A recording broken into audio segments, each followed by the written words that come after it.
কই গো, এবার পাখিটা খাঁচায় ভরো। আমি তো কখন বলে দিয়েছি এবার বের করবো।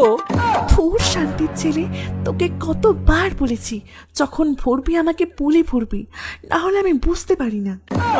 হাইয়া হাইয়া, আমার টুম্পা সোনা, আমার ভুল হয়ে গেছে, আমাকে ক্ষমা করে দাও। বেরোবার যা, আমার জন্য একটা শশা নিয়ে আয়।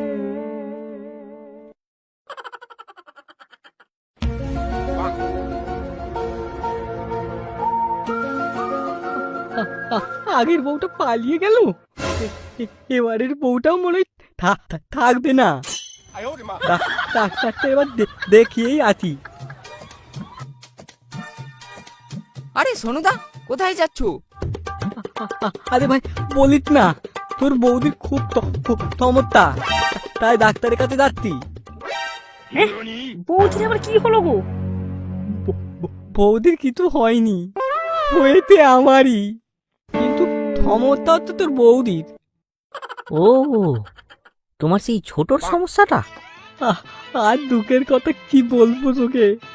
হ্যাঁ, ওই ছোট টোপে বোয়াল মাছ আর কি খাবে? হ্যাঁ যাও, দেখিয়ে এসো, দেখো কতদূর কি হয়।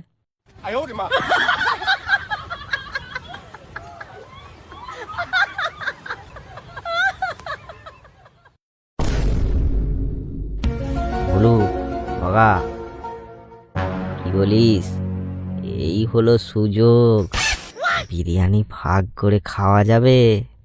ঠিক বলেছিস না বা, একটা উপায় বের করতে হবে, তবেই তিনজনের শিকে ছিঁড়ে দই বেরোবে। তোরা এসব কি যাতা বলছিস? তোরা একটা মানুষের ছোট সমস্যার সুযোগ দিচ্ছিস? ছি, তোদেরকে বন্ধু হিসেবে ভাবতে আমার লজ্জা লাগছে।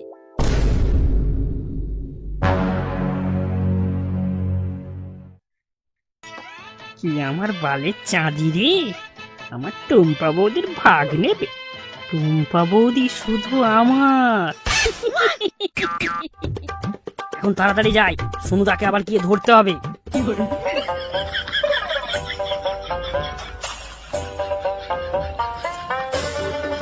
সোনুদা, সোনুদা দাঁড়াও দাঁড়াও, সোনুদা।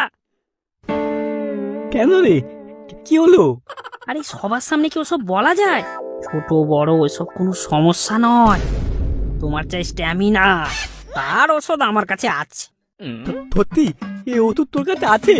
হ্যাঁ, আর তুমি সন্ধ্যায় এক বোতল জল নিয়ে তোমার ওই কলা বাগানে চলে এসো, আমি ঔষধ নিয়ে আসবো।